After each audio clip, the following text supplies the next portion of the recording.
Olá, bom dia a todos. Bom dia, Rio Grande do Sul, 11 horas e 35 minutos. Hoje é terça-feira, 7 de janeiro. Veja os destaques de hoje. Sem solução. Os últimos 3 casos de latrocínio, que é o roubo com morte, que aconteceram na capital ano passado, ainda não foram concluídos. Todos têm em comum o celular como objetivo do ataque dos criminosos. Mulher é morta em Venâncio Soares, no Vale do Rio Pardo, e o principal suspeito é o ex-namorado. Temporal causa prejuízos em cidades gaúchas, entre elas Camaquã, já castigada pela estiagem. E em Sapucaia do Sul, o vento forte provocou o destelhamento de casas e também queda de árvores e de postes. E a fumaça do incêndio lá na Austrália chega ao Rio Grande do Sul pela fronteira oeste do estado. O SBT Rio Grande, a sua companhia na hora do almoço, já está no ar.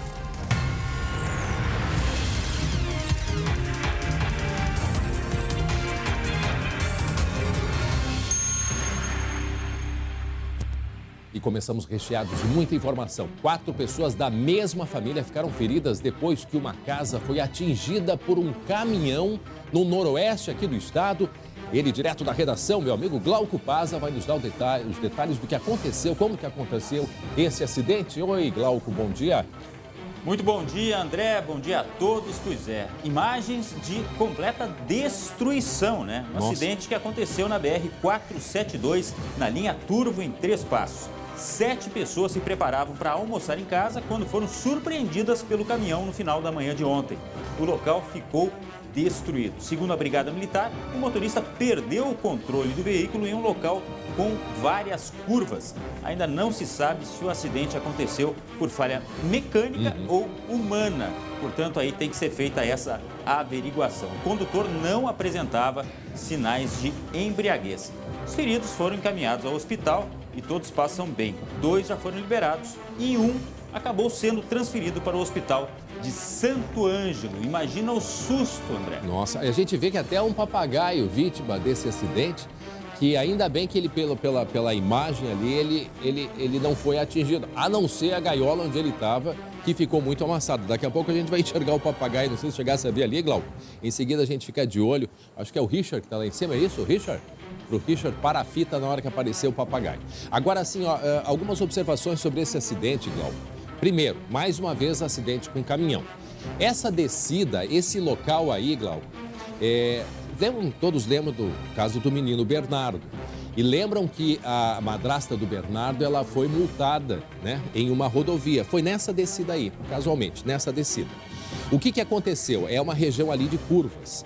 O que me preocupa é o motorista disse que o caminhão teve um problema mecânico. Isso agora vai ser averiguado. Agora, eu não sei, eu já disse isso, repito, fico com o pé atrás se não é distração com telefone celular. Não estou fazendo nenhuma afirmação. Agora, isso vai ter que ser averiguado também. Porque esse tipo de acidente, né, é questão de segundo. Tu pega o celular para olhar o nome de quem está ligando, já é o suficiente, Glauco. E lembrando uma se coisa, né, André? E sair da pista. Lembrando uma coisa, parar o carro numa situação de emergência é uma coisa. Parar um caminhão, meu amigo, aí, não é nada fácil. Ah, tá aí, ó, a Caturrita ali, ó. Olha a imagem da Caturrita que ficou ali dentro e olha, por pouco, hein? Se salvou por pouco a Caturrita. Sim, um caminhão carregado com farelo. Estava indo provavelmente levar para algum aviário farelo para alimentar as galinhas, que é o formato de caminhão, né, que é para isso, tem essa finalidade. Um caminhão muito pesado. Agora, sair da pista, né, e pelo visto ele atravessou a pista, é um perigo muito grande. Agora vai ser investigado ver o que de fato aconteceu. Menos mal que está todo mundo bem, inclusive, verdade, me parece o papagaio. A Caturritinha ali também. E olha só, um motociclista foi flagrado cruzando a passarela de pedestres do bairro Cristo Rei, em São Leopoldo. Agora nós temos essas passarelas aí por toda a BR-116, saindo de Porto Alegre, mas ali no trecho do Vale dos Sinos já tem várias, e Canoas já tem também. Essas passarelas recém-instaladas. E aquele ali, de dia, como se nada estivesse acontecendo, hein, Glauco? Pois é, André, a gente critica tanto quando o pedestre anda em local que não é apropriado, né? O que dizer de um piloto, de um motociclista andando numa passarela, né? Não tem, sabe? E de dia, né? Ainda assim, de noite, né? Que tu pensa assim, o cara aproveitou que estava escurinho, foi lá e, né? Não, de dia, em plena luz do dia. Para todo mundo ver, quem quisesse, né? Pena que a polícia, pelo jeito, não viu. Olha, o vídeo foi feito quando o motociclista já estava concluindo a travessia. Ele desce até o estacionamento de uma loja. Por sorte, nenhuma pessoa estava passando pelo local. O caso aconteceu no último sábado. Moradores e comerciantes da região aí afirmam que é comum motos cruzarem a área destinada aos pedestres. Que absurdo, ou seja, não é um caso isolado. É rotina, pelo jeito, pelo que eles falam, né? E eu vou dizer mais, se quiser descer da moto, né, e empurrar para fazer a travessia, ainda que eu acho que até vai, né? Mas a pé, levando ali, carregando a moto. Agora, fazer isso aí não dá. Até porque, ó, vou te dizer, ali na loja, ali a Leroy Merlin, que aparece na imagem, é muito pertinho da Unicinos. Era só ele ter andado mais um pouquinho para fazer o retorno. Ou então ele poderia ter ido adiante, que é pertinho também, o viaduto ali da Avenida João Correia e ter passado por baixo, ter retornado, teria resolvido o problema dele. Né? Não é aquela coisa assim, é muito distante. Não, era questão de 100, 200 metros. É mais difícil atravessar a passarela do que fazer o retorno pela estrada. Então, assim, ó, irresponsabilidade total, colocando em risco a vida dele, a vida dos outros, né? Cometendo uma infração de trânsito. A tradicional irresponsabilidade dos nossos motoristas. A polícia diz que fiscaliza dentro do possível, né? Dentro daquilo que tem capacidade. A gente sabe que são poucos os recursos. Mas, lembrando que essa é uma infração que gera uma multa, inclusive, infração gravíssima, a multa básica é de R$ 293,47. E o condutor leva 7 pontos na carteira de habilitação. Mas essa multa ela pode ser multiplicada por 3 em caso de reincidência. Essa passarela é uma obra nova e, pelo jeito, está sendo muito mal utilizada. Eu acho que foi a última que foi inaugurada agora no final do ano. Foi entregue recentemente. Faz pouquinho tempo. E não sei se vai dar para identificar. Infelizmente, a gente enxerga na BR-116 as câmeras de monitoramento, mas estão só para enfeite, elas não estão em operação, o que poderia ajudar a identificar esse motociclista. Não sei se a imagem depois tem sequência e consegue mostrar a placa, mas era uma maneira de identificá-lo. Não sei se assim vai conseguir identificar. Vamos mudar de assunto. Vamos para Sobradinho. Sobradinho, que fica no Vale do Rio Pardo. Um homem tentou roubar 3 lojas, né? Na mesma noite. Fazer um arrastão, digamos assim, é isso, hein, Glauco? Parecia uma gincana, viu, André? Esse cara é insistente e conseguiu o que ele queria, viu, André? Primeiro ele foi até uma autopeças, tentou entrar, mas o alarme acabou tocando. Aí se deu mal, saiu fora, aquela coisa toda. Foi até a rodoviária, ficou de espreita do lado de fora, aí não deu o que ele queria ali e depois, então, ele saiu. Aí, por último, ele foi numa loja de caça e pesca. Para entrar, ele causou um estrago aí. Quebrou fechaduras com alicate de pressão, vidraça. Nas imagens dá para ver o homem entrando na loja. Ele levou 6 carabinas de pressão e R$ 300 do caixa. Os proprietários estimam um prejuízo de R$ 8.000. A polícia está investigando. A loja fica no centro da cidade, ou seja, não é retirada. E o fato aconteceu na madrugada de ontem, André. Só que é o seguinte, né, Glauco? Não sei, uma minha humilde opinião aqui. Isso já deveria estar num cofre. Se o cara entrou com toda essa facilidade na loja e tivesse ali dentro o cofre com todo esse armamento, aí não teria levado. Né? Era o mínimo. Acho que não poderia ficar assim à disposição com essa facilidade toda. Eu não conheço, André, Sobradinho. Deve ser uma cidade pacata, mas eu acho que confiaram demais na tranquilidade do município. São armas de pressão, não são aquelas armas, né, de mais poder de fogo, enfim, mas até para o próprio prejuízo aí do proprietário da loja. 8.000. Né? Se tivesse tudo dentro de um cofre, não teria tido todo esse prejuízo. E o próprio dinheiro na gaveta ali foi moleza ele ter levado. Até daqui a pouco então, Glauco. Até já. 11h44. Agora vamos falar do temporal que aconteceu ontem. Olha, foi aqui na região metropolitana, final de tarde, início da noite. E provocou diversos estragos em cidades aqui do Rio Grande do Sul. Os detalhes a gente vai ver agora na tela. Depois do calor, muita água e vento no sul do estado. Em São Lourenço do Sul, árvores e postes caíram durante o temporal. Em Camaquã, a chuva forte chegou no início da noite e alagou ruas do centro da cidade. Vários bairros ficaram sem luz. Em Sapucaia do Sul, na região metropolitana, esta câmera registrou o início da tempestade. Por volta das 9 da noite, parte da cidade foi atingida pelo temporal. Na casa da Lorena, o vendaval levou algumas telhas. Embocou um vento parecia um redimúnio, né? Um redimúnio foi levantando as coisas, né? A sorte que passou alto, porque pegou pouca coisa por baixo, porque se tivesse vindo mais baixo, teria mais gente desabrigada, mais gente com problemas, mas graças a Deus foi mais suave. Esta árvore não resistiu às rajadas e tombou sobre 2 casas. Perigo que os moradores já temiam.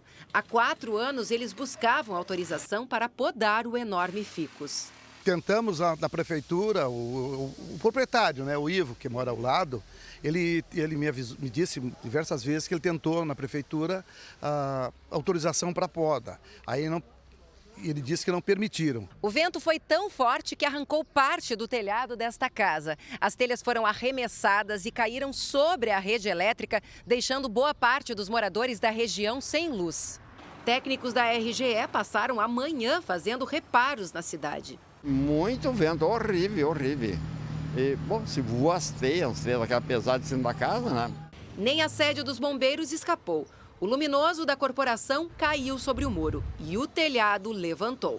Foi um temporal bem rápido, em torno de 20 minutos aí, e o vento nos deu esse prejuízo aí. Mas foi um prejuízo pequeno, foi material, e a gente continuamos atendendo a nossa ocorrência aí normalmente. Primeiro priorizamos a comunidade e depois nós atendemos a nossa ocorrência em si. Bom, ainda bem que a gente já vinha alertando, porque esse tipo de temperatura, essa condição climática, né? Condição do tempo de temperaturas altas e umidade, né? Acaba aqui provocando esses temporais que são muito localizados. Eu quero só mostrar aquela imagem ali de Sapucaia da árvore caída, só para fazer uma observação, para chamar a atenção, uma árvore enorme. O Richard vai botar no ponto para a gente aquela árvore que caiu, porque eu quero chamar a atenção das pessoas para ver como a estrutura da árvore não tem a ver com o tamanho da raiz. E muita gente vai... Aí, ó, ótimo. Olha só, observem o estrago que foi, caiu sobre 2, 3 casas, ainda bem que ninguém ficou ferido. Agora, uma coisa que é importante, uma árvore que tenha essa estrutura, o pessoal não pode sair podando de qualquer jeito, porque a árvore, a natureza, ela faz a copa da árvore com uma estrutura para que ela fique em pé. Então, às vezes, as pessoas vão podando indiscriminadamente e a árvore vai pendendo para um lado. Tá? Eu não estou dizendo que foi esse caso, estou usando como exemplo, pode até que tenha ajudado e colaborado. E isso provoca que a árvore desequilibre. Aí vem um vento, é o suficiente para arrancar. Então, por isso, também a importância na hora de se fazer a poda, porque a gente pode estar desequilibrando a estrutura da árvore. Tá? Bom, dado o recado, eu quero agora chamar a atenção de vocês para a gente ver a 11h47, a gente vai olhar a previsão do tempo em detalhes. E se prepare porque vem calor por aí.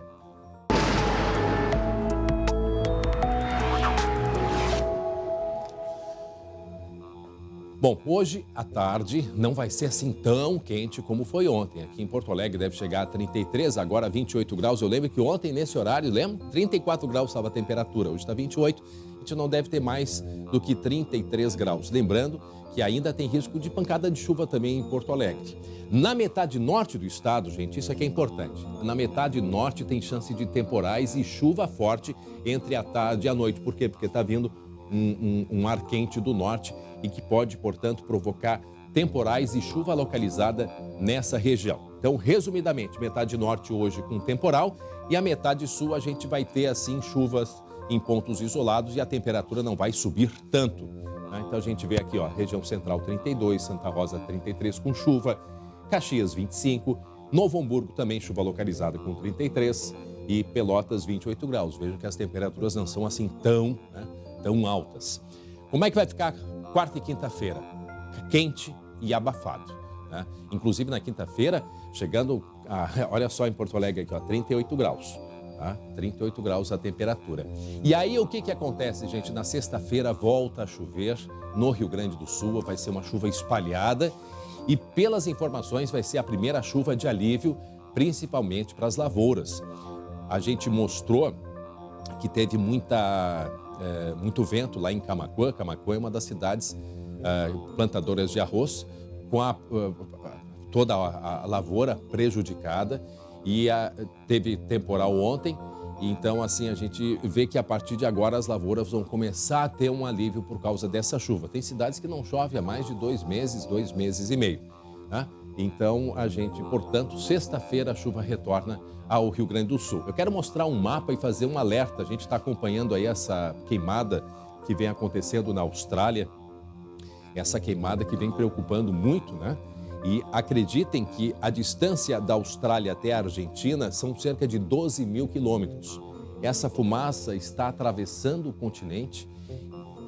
A gente pode observar aqui nessa imagem de satélite, isso aqui é sobre a Argentina, isso aqui é um ciclone que está se formando e a gente pode observar algumas nuvens escuras mais ao centro. Uma imagem escura é a nuvem de fumaça. E um detalhe importante, essa nuvem de fumaça já começa a chegar no oeste aqui do estado. Então, hoje à noite, no entardecer, no pôr do sol, observem o sol. Ele provavelmente, né, segundo os meteorologistas, vai ter uma cor diferenciada justamente por causa da influência dessa fumaça que lá da Austrália vem sendo trazida, né, pelo ar e vai chegar, portanto, ao oeste do Rio Grande do Sul. Deixa eu me localizar aqui, ó. Já está algumas, a gente consegue observar, sim, algumas névoas já em direção aqui ao Rio Grande do Sul. Portanto, hoje no pôr do sol, a gente vai acompanhar essa fumaça da Austrália das queimadas que chega, portanto, até o Rio Grande do Sul. Vamos mudar de assunto agora? Vamos falar sobre a Polícia Civil que está investigando um incêndio que quase matou uma mulher grávida e os 2 filhos dela. Foi em Gravataí no final do ano passado. E a suspeita é de que esse incêndio tenha sido criminoso. Vejam os detalhes na tela. Não sobrou nada. Este vídeo mostra o momento do incêndio, com a casa em chamas.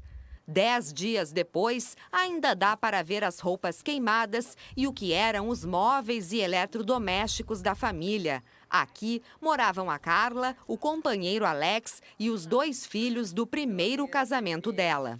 O incêndio aconteceu por volta das 5 horas da tarde do dia 26 de dezembro do ano passado. Normalmente, neste horário, a Carla e os 2 filhos costumam ficar em casa. Mas, justamente naquele dia, ela conseguiu um bico e foi trabalhar.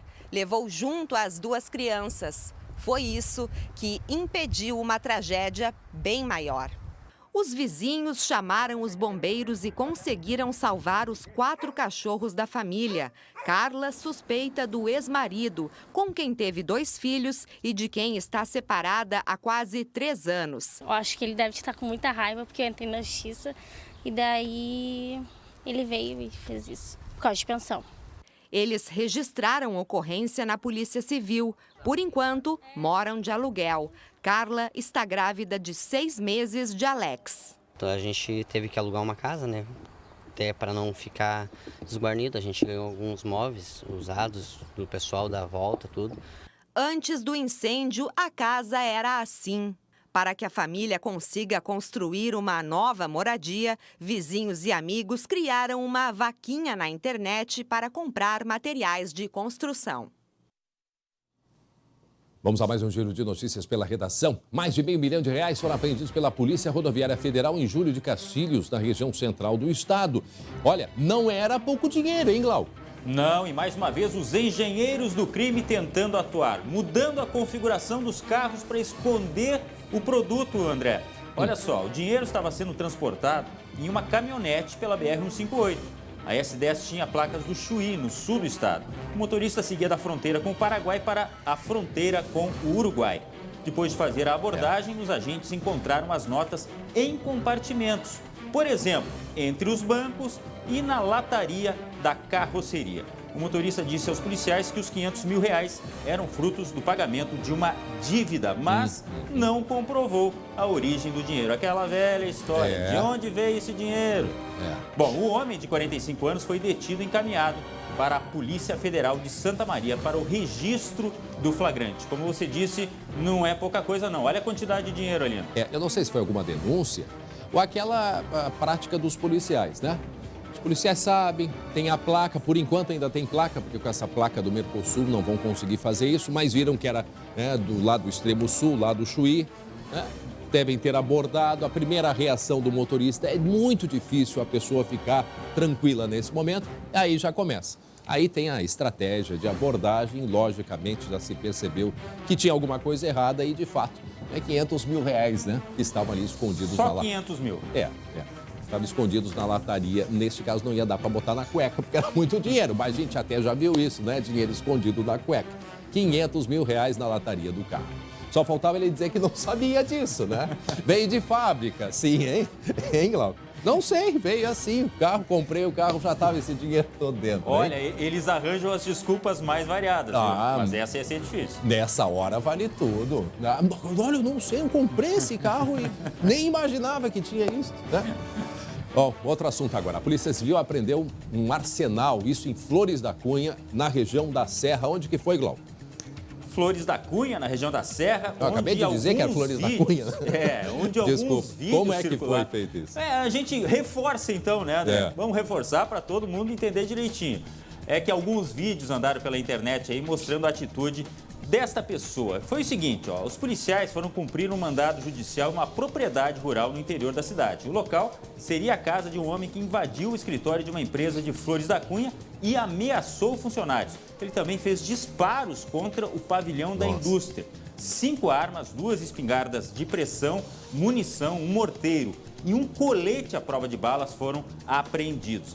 Segundo a polícia, o responsável teria gravado vídeos com ameaças a pelo menos 2 pessoas. As imagens circularam em redes sociais, como eu falei há pouco. O homem não estava no local. A delegada de Flores da Cunha vai investigar a procedência das armas e da munição. Portanto, em parte, foi frustrada a ação, porque o homem não estava na casa, mas esse arsenal aí, pelo menos, foi pego. Tem que ver de onde é que vem, porque a gente já teve informação de alguns roubos justamente de arsenais de munições como essas, né? Agora tem que começar a fechar e é isso que a polícia vai ter que investigar, da onde que isso pode ter sido roubado, como pode ter sido trazido também aí dos países da região de fronteira. Mas é bom investigar, porque daqui a pouco já foi algum material, né? Algum material todo que já foi roubado. A gente teve roubo, lembra, aqui próximo, ali em Osório, num quartel, foi no ano passado, né? Um museu do Exército teve munições roubadas ali. Teve um outro caso de munição roubada, eu não estou bem lembrado da onde, mas teve um outro caso. Pelo menos 2, assim, eu me lembro, mais recentes. Então, daqui a pouco tem que ver se não é daí.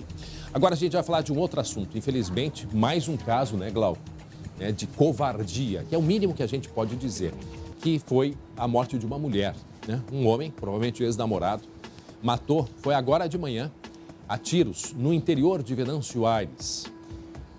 Como que aconteceu isso? Explica pra gente, Glauco. Pois é, mais um fato desse tipo que choca, a gente não cansa de falar aqui para as pessoas denunciarem, né? Todos os casos relacionados a feminicídio, assim como outros, mas feminicídio é uma coisa que está agora muito em voga porque as mulheres, principalmente, tinham muito medo de fazer as denúncias, né? Pois este caso aí aconteceu antes das 9 horas da manhã em uma estrada na localidade de Linha Rio Grande. As primeiras informações dão conta de que a mulher de 32 anos estava se deslocando para o trabalho quando a Duster que ela dirigia foi abordada. Ela foi morta a tiros dentro do carro. A suspeita inicial é de que se trata de um feminicídio. O principal suspeito é o ex-namorado da vítima.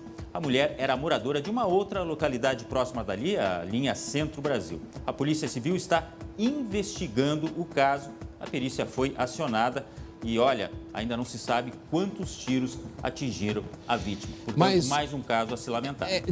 Inconformado porque a mulher não queria mais ter um relacionamento com ele. Pelo amor de Deus, né? O mundo tem tanta coisa para ser feita nessa vida. Sabe? Bola pra frente, é isso. E eu acho tão engraçado, tem tanta coragem, o rapaz desapareceu, né? Desapareceu. Tanta coragem para tomar uma atitude como essa, tirar a vida de alguém, e aí pega e desaparece, né? Por que não tem essa mesma coragem para enfrentar? A mulher não quer mais ter uma relação com ele, bola pra frente, vamos mudar. Agora, quantas vidas estragadas a partir disso? Quantas famílias, porque não é só a família da mulher, né? Lógico que não. São amigos, são familiares outros, enfim. Lamentável. Mais um caso, quer dizer, e a gente vem mostrando aí no final do ano e agora início do ano, assim, a quantidade, eu não tenho números em mãos, mas a gente até mostrou um levantamento dos últimos tempos, aí assustador, o número de mulheres mortas por ex ou atuais maridos, né, em fim de relacionamento que não aceita esta opção da mulher de dizer um não para ele. Tem uma outra situação, estou lembrando aqui, que a própria polícia tem uma campanha em que foi bastante frisada essa questão do gaúcho ser muito machista. Então tem que incentivar principalmente no interior, que as mulheres façam denúncias, os homens também façam denúncias em relação a possíveis assédios, violência e feminicídios que podem acontecer. A gente daqui a pouco volta a dar mais detalhes sobre esse caso. Agora fica esse alerta. Outra coisa, tem situações que o casal vai deixando até o limite, né? Então, por isso que é importante, né? Denunciar logo. Não deixar chegar numa situação que possa levar a um crime como esse. Também não estou dizendo que foi este caso. Mas às vezes o casal vai tentando, a mulher, né, sempre tentando aí manter o laço familiar, acolhe que o marido pediu desculpas e a coisa vai indo, começa pelo tapa e termina desse jeito. Então tá bem, a gente volta daqui a pouco a conversar. Obrigado pelas informações, Glauco Pazza. Ô Glauco, volta aqui. Tem uma manchinha branca no teu ombro direito aí, vai passar um paninho ali. Tá aqui. Isso, limpa aí. Pronto. Um abraço. Agora são 12:00 em ponto. Atenção, informação que nos chega de um casal, um sequestro, é isso? Um casal foi sequestrado no interior de Caxias do Sul. Foi agora de noite. O colega Guilherme Fadanelli, ele tem outras informações ao vivo. Guilherme Fadanelli, o que aconteceu? Conta pra gente desse sequestro aí em Caxias do Sul. Manchete nos últimos tempos com diversos crimes, ou seja, o crime organizado chegando aí na região da Serra também. Guilherme, bom dia. Bom dia, André. Bom dia a todos que nos assistem. Pois é, o que ocorreu aqui, na verdade, foram 3 pessoas de uma mesma família que foram sequestradas na noite de ontem, por volta das 8 horas. O que aconteceu, André? Esse caso foi em São Virgílio da Segunda Légua, no interior do município. Uma área onde há muita agricultura familiar, são produtores rurais de uva e várias frutas. O que aconteceu? Os bandidos invadiram a casa onde estava um dos proprietários, além da cunhada e o sobrinho dele. Os bandidos entraram dizendo que tinham informações de que tinha dinheiro dentro da casa. A família disse que isso não procedia, essa informação dos bandidos não era verdadeira. Tanto é que, juntando o dinheiro que eles tinham na carteira, dava no máximo 300 reais de dinheiro vivo dentro de casa. Guilherme, André, que acabaram... Ô, Guilherme, desculpa te interromper, mas aqui cortou o sinal. De quanto que juntando o dinheiro dava quanto? Juntando o dinheiro que tinha nas carteiras dos familiares, dava no máximo 300 reais, André. Então, essa informação dos bandidos não procedia, mas isso acabou irritando eles, que amarraram os 3 familiares e levaram para dentro de um banheiro da casa. E foram 4 horas na sequência de muita tortura psicológica, eles ameaçando o tempo todo esses familiares, pedindo pelo dinheiro e dizendo que se eles não falassem onde estava o dinheiro, os 3 seriam mortos. Inclusive, um dos bandidos chegou a colocar a arma dentro da boca da mulher, ameaçando disparar caso eles não falassem onde estaria esse dinheiro. Outra ameaça, André, que aconteceu também, foi de levar esse sobrinho mais novo, levar ele como refém e ir pela cidade, enfim, para depois pedir um resgate. Então, foram 4 horas, André, de muita tortura psicológica com essa família. Mas, Guilherme, como é que terminou essa história? Eles ficaram reféns e fazendo ameaças durante 4 horas, e o que aconteceu depois? Como os bandidos viram que não tinha esse dinheiro disponível, André, eles deixaram esses 3 familiares dentro do banheiro e aí começaram a fazer uma revista nos 5 quartos da casa. Aí eles fizeram uma grande bagunça, tiraram tudo para fora, jogaram tudo no chão, não acharam o dinheiro que eles acreditavam que tinha dentro de casa e aí acabaram levando outros itens da casa, como um computador, televisão, furadeira, levaram também 2 carros, enfim, tudo que tinha valor dentro de casa, eles acabaram levando nesse assalto. E depois deixaram os familiares dentro do banheiro, André, e aí os familiares, depois de passado um pouquinho, pelo menos, desse susto, conseguiram se desvencilhar das cordas e aí sim chamar a brigada militar. Qual é a região? Fica perto da onde, hein, Guilherme? É uma região no interior da cidade, fica entre a Zona Sul e a Zona Oeste. É São Virgílio da Segunda Légua, uma região bem afastada do centro da cidade, onde predomina a agricultura familiar. Também, nessas imagens que a gente fez agora pela manhã, André, dá para ver que a estrada é asfaltada, então isso também facilita a fuga, o acesso e a fuga dos bandidos. E os criminosos são daqui, perceberam pelo sotaque, eram pessoas que tinham alguma informação privilegiada, talvez não fosse essa família que tivesse dinheiro, poderia ser outra, mas alguém que teria passado essa informação? O que se sabe disso? Não, essa informação nós não temos, nós não conseguimos contato com a Polícia Civil, apenas conseguimos conversar com essa família. Eles não nos relataram identificar algum possível sotaque, enfim, mas o que eles nos falaram, André, é que esse foi o 4º assalto que essa família já sofreu dentro de casa nos últimos 10 anos. Esse, segundo a família, com certeza foi o mais violento de todos. Foi um cárcere, né? Mantiveram em cárcere privado, né? Mas ferimento físico não teve. Teve o dono da casa, né, que já é um pouco mais de idade, teve algumas escoriações, mas coisa leve, mais da violência mesmo. Já o sobrinho, ele teve um ferimento atrás da cabeça, André, não se sabe, ele disse que não recorda se foi uma coronhada, foram socos, mas ele teve que ser encaminhado para o hospital para fazer os pontos. Agora, André, durante a manhã, nós conseguimos, então, conversar com esse proprietário da casa, que nos relatou essas 4 horas de muita tensão e de tortura psicológica. Vamos ouvir. Então eles passaram todo esse período dentro de casa, viraram tudo que realmente a casa era de perna fora, e realmente dinheiro não tinha e não acharam, né? E toda hora ameaçavam de fazer, de levar alguém da família para depois posteriormente pedir resgate, ameaças de matar, realmente foi uma tortura psicológica muito grande. Nossa, assustador, hein? Pois é, André. E também ele nos comentou hoje pela manhã que há um tempo atrás existia a patrulha rural que era mais intensa naquela área e com o passar do tempo essa patrulha acabou sendo mais rara. No entanto, ele disse que ontem, quando chamou a Brigada Militar, os policiais vieram com rapidez. Mas ele também pediu essa questão da segurança e uma atenção maior para os produtores. Até porque, André, no interior do município é muito comum a gente ver as casas sem grades, né? Casas com o acesso facilitado. Então, é um outro tipo de vida, né? Mas que os bandidos acabam se aproveitando. Ei, Guilherme, essa igreja que a gente vê na imagem, uma igreja muito bonita. Como é que é o nome dela, tu sabe? É a igreja de São Virgílio da Segunda Légua. Uma igreja de, se não me engano, André, de 1883, 1885. É dessa época aí. Foram os imigrantes que construíram logo quando chegaram aqui na região. E aí a gente vê a imagem também da estrada, muito próximo dessa propriedade. Que horas foi? Era de dia ainda ou era noite, hein, Guilherme? Foi às 8 horas da noite, André, e isso seguiu até a meia-noite.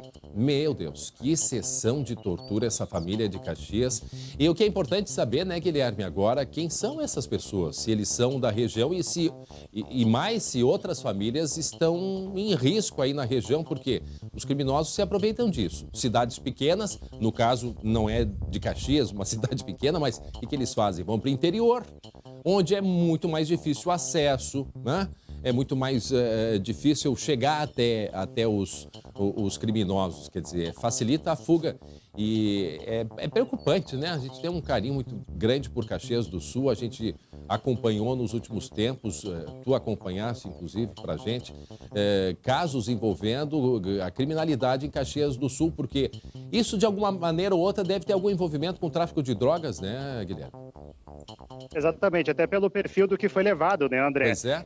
São itens que podem ser trocados por drogas também. Então, agora fica a cargo aqui da Polícia Civil, onde nós estamos aqui na Central de Polícia, para fazer essa investigação e também para tentar evitar, né, que novos casos ocorram aqui pelo nosso interior, principalmente agora, que é uma época forte da safra, onde as famílias, né, ficam pelo interior trabalhando e deixam um pouquinho as casas durante o dia. A que ponto que se chega, né, gente? A tranquilidade do interior hoje se transformou nisso, quer dizer, não tem tranquilidade em lugar nenhum. Agora eu prometo, viu, pro pessoal de Caxias, Guilherme, a próxima vez que eu conversar com o governador do estado, Eduardo Leite, da gente questionar exatamente esses moradores do interior aí que sofrem com essa violência. Já violência psicológica, que é aquele medo de estar no interior. Se na cidade já não tem policial, tu imagina no interior, que aí é tudo que é criminalidade quer e precisa. Então, a próxima oportunidade eu vou perguntar para o governador o que está fazendo com relação a essas patrulhas rurais aí, porque a gente vê que a criminalidade nessas regiões tem aumentado. Exatamente. E aí, André, tem toda essa questão de que o jovem está abandonando o campo, né?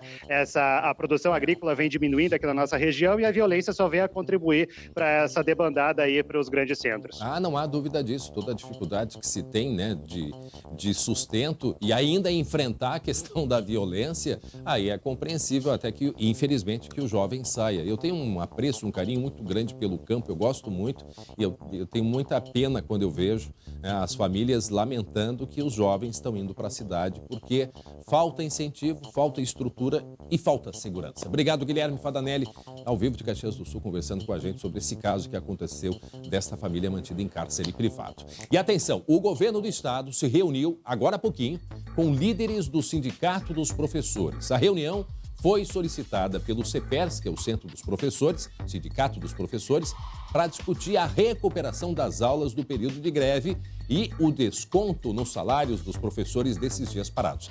A colega Luciane Coleman fala ao vivo com a gente lá da Secretaria de Educação. Oi, Lu, boa tarde. O que ficou definido? Afinal, as aulas vão recomeçar quando? Como é que vai ficar isso? Porque o pessoal está precisando ir para a faculdade, precisa terminar o ano, né, Lu? Pois é, né, André? Boa tarde para você, boa tarde para o pessoal de casa. Olha, na verdade, ainda não ficou nada decidido. A expectativa era que houvesse aí uma solução, uma decisão, mas não. Foi postergado, prorrogado por pelo menos mais um dia, no máximo 48 horas. O que aconteceu, né? Teve essa reunião entre a Secretaria Estadual da Educação e a diretoria do CEPERS. CEPERS apresentou a sua proposta, que é o quê, né? O não desconto dos dias parados, foram em torno de 50 dias de greve. Além disso, a não punição, não retaliação de quem participou da paralisação dessa greve e ainda o cumprimento, né, de um novo calendário escolar para recuperação dos dias letivos. Os alunos precisam ter no mínimo 200 dias letivos, né, para poder se formar. Bom, havia a expectativa do governo apresentar uma contraproposta, André, mas isso não aconteceu. Eles apenas acolheram a proposta do CEPERS, vão se reunir, a Secretaria da Educação vai se reunir com o governador Eduardo Leite nesta tarde e aí sim eles vão ver se eles vão acatar, se eles vão apresentar uma contraproposta. A princípio, amanhã pela manhã, já devem então dar uma resposta para o CEPERS se eles vão acolher ou não essas reivindicações do sindicato. Lembrando, né, André, que o governador já havia mencionado que não estava disposto a pagar pelos dias parados, né, durante a paralisação. Há, inclusive, uma decisão do Tribunal de Justiça, mas o CEPERS, né, reforçou para o governo do estado que a partir da recuperação das aulas, os professores estarão trabalhando, ou seja, haveria aí elas por elas nesse impasse, né? Daqui a pouco eu volto com mais informações, André. Tá bom, obrigado, Lu, um beijo. E assim, o governo do estado, acho que foi o secretário Faisal Caram, né? Ele disse que achava que não ia dar para recuperar as aulas. Mas como assim? Quer dizer, então qual é a alternativa? É a Secretaria de Estado que tem que resolver isso a partir da situação que se está posta. Agora, eu não entendo, às vezes, por que tanta burocracia, gente. Precisava de uma reunião hoje toda para entregar um documento de reivindicação. Me expliquem isso. Precisava essa reunião toda que é para entregar um documento dando a proposta? Eu acho que não, né? Isso vai se embromando. A Lu tá chamando de novo, Lu? Isso? Oi, Lu. Sim. É porque a gente estava aqui gerando aí para a televisão algumas das entrevistas que nós fizemos aqui para o pessoal entender melhor, né, todo esse impasse e o que ficou, na verdade, não decidido ainda, né, André? Mas como você disse, por exemplo, a questão da recuperação das aulas.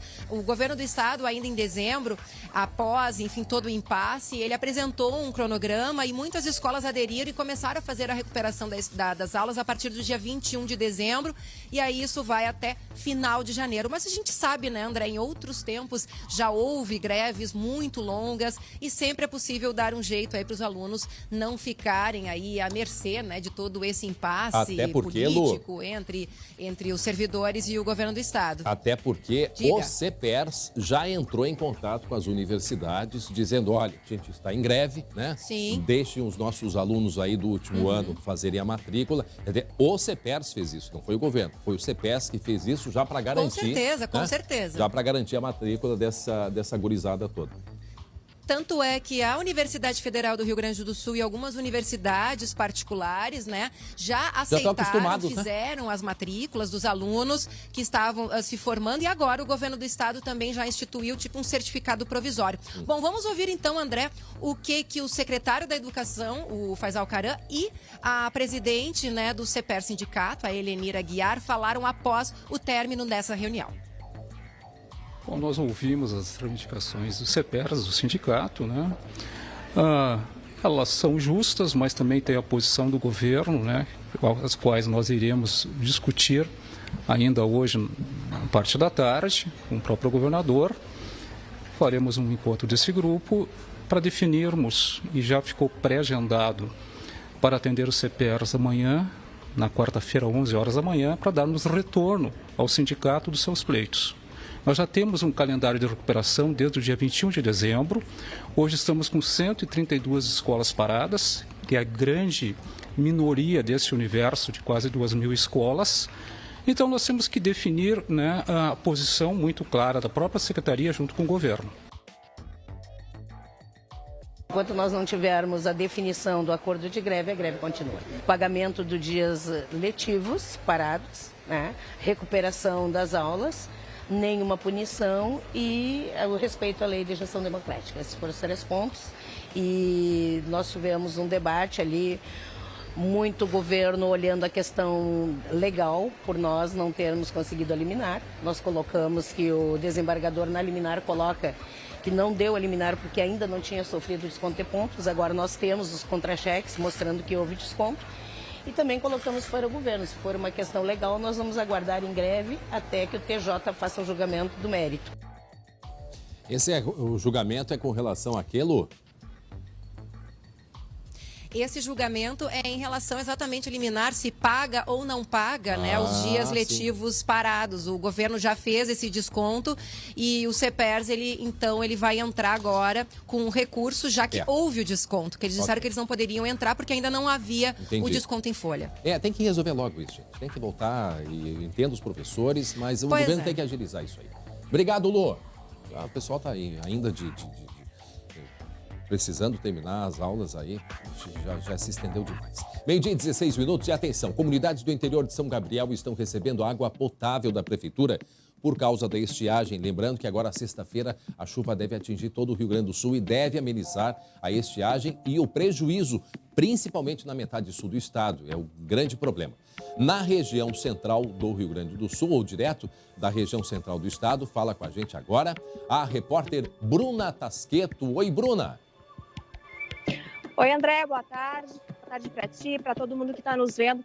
Pois é, a situação de São Gabriel não está sendo muito fácil. O que está acontecendo? Não está chovendo muito por lá. Quando chove, não é suficiente para abastecer os reservatórios das famílias que moram no interior, né? E por isso a prefeitura está levando água potável para esses moradores. São cerca de 100 famílias que moram nos assentamentos em localidades lá do interior. Localidades que ficam longe, a cerca de 40 a 45 quilômetros de distância do centro da cidade. Ontem teve uma reunião com a Prefeitura, a Secretaria de Agricultura, Defesa Civil, o Exército e também a companhia que abastece os moradores na cidade, a São Gabriel Abastecimento, e eles fizeram uma reunião para avaliar a situação e o Exército, o 6º Batalhão de Engenharia de Combate, emprestou um caminhão-pipa para a Prefeitura. Esse caminhão está passando por um processo de limpeza e também de conserto de uma bomba para começar a operar. Esse caminhão tem capacidade para 12 mil litros, vai então ajudar a Prefeitura a abastecer esses locais, já que o caminhão que está sendo usado hoje tem cerca de 6 mil litros, André. Tá certo, e é importante o Exército cumprir esse papel, né? Esse papel de auxílio e as comunidades que precisam tanto de água. Mesmo chovendo, a partir de sexta-feira, a gente deve amenizar, né, de uma maneira mais imediata a questão da lavoura. Mas até os rios serem abastecidos de água e voltar a um fornecimento normal demora um pouco mais. Que bom o Exército cumprindo, né, fazendo esse papel muito importante nesse momento de necessidade básica que é a água. Obrigado, Bruna Tasqueto, pelas informações direto da região central aqui do estado. Muito bem, e ainda hoje a gente vai mostrar informações sobre aquele feminicídio que aconteceu hoje de manhã em Venâncio Aires, né? Mais um caso de covardia. Em seguida eu trago os detalhes. Até já.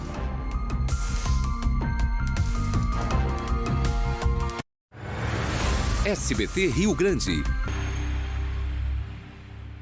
Imecap Hair, o líder de mercado contra a queda de cabelos, apresenta o novo Imecap Hair Max. O novo Imecap Hair Max tem fórmula exclusiva, possui colágeno hidrolisado e aminoácidos que agem na produção da queratina, que dá força e resistência aos cabelos fracos e quebradiços. Vejam só esse recado da Sofia Abraão.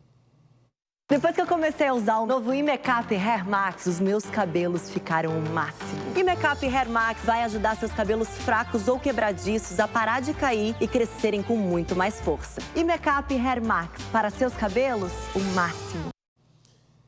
Viu só? Imecap Hair Max vai ajudar seus cabelos a parar de cair e voltar a crescer com muito mais força. E se você prefere tratar a queda de cabelo com shampoo e loção, você precisa de Imecap Hair Queda Intensa. Você encontra a linha Imecap Hair em todas as farmácias do Brasil. Ao chegar à farmácia, não aceite outro. Procure o líder de mercado. Exija Imecap Hair. Muito bem, chegou a hora do esporte. Oi, Débora de Oliveira. Oi, André. Vem pra cá. Cuidado do microfone. Desde longe para não dar barulho no microfone. É, porque a gente tem que cuidar, senão faz... Gostei dessa gravata, combinando com essa camisa. Gostou? Tá muito bonito hoje, tá? Não fica te achando todo dia que tu tá bonito, porque tu não tá todo dia bonito. Como é que é, ó? Ó o Douglas. Ó o Douglas. O Douglas tá com delay. A buzininha hoje vai ter que dar certo. Ô, André, diga lá. As férias dos jogadores está acabando, mas tem umas férias em especial que está causando polêmica, sabia disso? Não. É, André. De quê? Mas como nós não somos fofoqueiros, nós comentamos fatos, a gente sempre dá os dois lados da moeda, né? Certo. Assim é no futebol, assim é no jornalismo, a gente sempre pega os dois lados da notícia, né? E assim é na vida, né, André? Mas a gente Alguém gosta de fofoca. contar uma fofoquinha aqui, tu vai ouvir ela e vai achar que é a verdade? É. Não, tu vai ir lá perguntar pra outra pessoa envolvida, é verdade aquilo que vieram me contar? Isso. Porque se tu já for repassando sem ter certeza, não, aí não pode. Tu também é fofoqueiro. Então. Não é só quem te fez a fofoca. Mas o que a gente faz aqui é fofocalizar, fofocalizando. A gente tá aqui fazendo comentários, olhando os dois lados. Né? Exatamente. A gente pega a prova e a contraprova, entendeu? Bom, o que acontece? O Maicon, volante do Grêmio, foi capitão até bem pouco tempo, inclusive o apelido dele é o Capita, né? Ele perdeu a abraçadeira no ano passado para o Pedro Jeromel porque ele tá com um problema de lesão no joelho e ficou muitos jogos sem poder atuar ou atuando por um período apenas da partida. Bom, ele precisa fazer uma cirurgia no joelho, só que tirou férias e aproveitou as férias. Parte da torcida concorda com ele, acha que era folga, que era férias, que o Maicon tinha que aproveitar. Só que outra parte da torcida acredita que como um capitão, como um líder do time, como alguém que é uma referência na equipe, deveria ter priorizado primeiro fazer a cirurgia nesse período de pausa e de descanso, para voltar o quanto antes e ficar à disposição do Renato para um ano que tem Libertadores, que tem Copa do Brasil, que o Grêmio precisa retomar o caminho das conquistas. É questão de prioridade, né? Questão de prioridade. Você acha o quê? Que o Maicon está certo em ter tirado férias? Ou que o Maicon deveria ter priorizado a cirurgia? Deveria ter priorizado a cirurgia. Se ele estava em condição de fazer, certamente, não há dúvida disso. Bom, a não ser que o médico de preferência dele não estivesse aí, né? Algum outro impedimento, que eu acho que não foi o caso. Eu teria feito a cirurgia, trabalho em primeiro lugar. Bom, então a gente vai discutir mais sobre isso, porque a gente foi às ruas, a gente foi saber a opinião do torcedor, a gente também ouviu quem está nas redes sociais propagando a sua opinião e daqui a pouquinho a gente vai divulgar isso. No lado colorado, também tem os dois lados de uma notícia, que não é fofoca, gente, é notícia. Porque assim, ó, o Valdívia era um jogador muito querido pelos torcedores do Internacional e daqui a pouco o filme dele queimou total, assim, ó. Desde 2016 ele não joga, ele era um pouco pica, o queridão, o jogador engraçado, divertido. E ele foi apresentado no Avaí, torcedor do Inter caiu em cima dele nas redes sociais, ele se negou a jogar na Série B pelo Inter, agora ele vai jogar a Série B nesse ano. Pois o Valdívia deu uma declaração lá no Avaí, se defendendo dessas acusações, inclusive se emocionou, chorou. E falou o lado dele dessa história. Será mesmo que ele não quis jogar a Série B pelo Internacional? Ou será que a direção usou isso como uma desculpa para não utilizá-lo mais no grupo? Não sei o caso deles, mas esse negócio de chorar aí, muitas vezes é para impressionar. Mas enfim, vamos lá. Sentiu uma pontinha de fofoca nesse teu comentário, André Rara. Tu tá olhando muito Leão Lobo, a Lívia Andrade, entendeu? A Cris Flores no Fofocalizando. Também. E agora eu vou chamar a buzininha, mostrando as duas camisas do Internacional, porque hoje, André, tem chance de uma delas ser de alguém de casa. Hoje. Oba. Então solta a buzininha daqui a São Motors aí pra mim, Douglas. Mais alto, Douglas. Daqui a pouco eu volto, André. Se cuidar. Beijo. Muito bem, então. Até daqui a pouquinho, então, em seguida, o Esporte Campinho aqui com a Débora e com o Jeremias Werneck. Muito bem, atenção. Foi identificada a mulher que morreu hoje de manhã a tiros em Venâncio Aires. É a Juliane Caroline Klampt. Esse crime, aí o carro onde ela estava, aconteceu pela manhã. E o Glauco, né, tem informações, detalhes sobre esse caso aí. A suspeita era do ex-marido, ex-namorado, né, Glauco? Isso mesmo, André. Desfecho trágico. Infelizmente, não é a informação que a gente gostaria de trazer, né? Mas, enfim, a Juliane, que tinha 34 anos, foi assassinada com pelo menos 5 tiros disparados por uma pistola Beretta e o ex-namorado dela foi encontrado há pouco. Ele tinha 37 anos e estava enforcado em uma localidade da cidade de Passo do Sobrado, município vizinho de Venâncio Aires.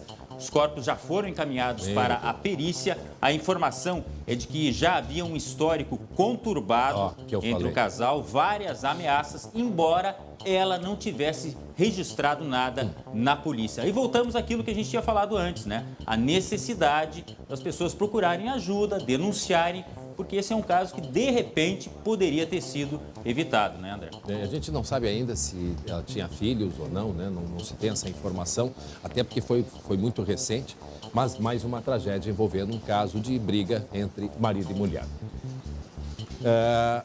Tem um outro assunto contigo, os últimos 3 casos de latrocínio, Glauco, né? O que é o latrocínio? É o roubo, a gente não costuma dizer roubo seguido de morte, né? Porque pode ser ao contrário, é o roubo com morte.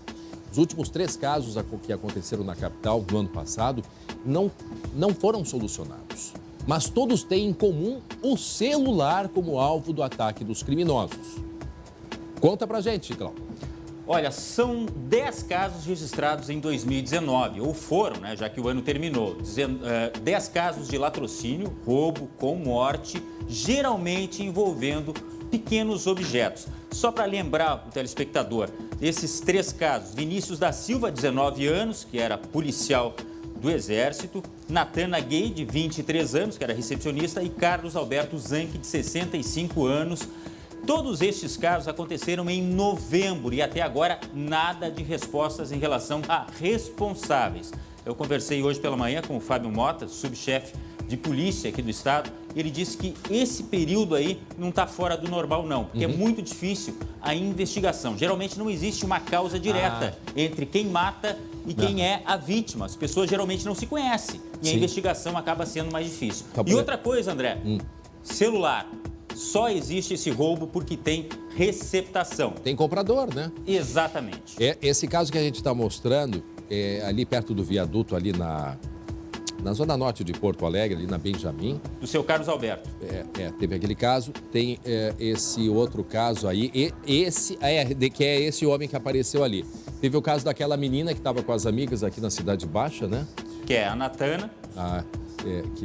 Exatamente. De 23 anos. 23 anos. E vê só os 13 envolvendo o celular. Mas será que a polícia investigando o celular, talvez seja isso a demora também, né, Glau? Porque o celular, não se sabe se o foco único e exclusivo era o celular. Porque a resposta também do crime pode estar no celular. É isso que a polícia investiga. Se foi um simples latrocínio, ou seja, queriam o aparelho, ou se tem algo por trás disso tudo. Né? Porque a polícia precisa esclarecer de fato, né, o acontecido. Então tem todas essas questões que dependem às vezes até de perícia nos próprios telefones, né?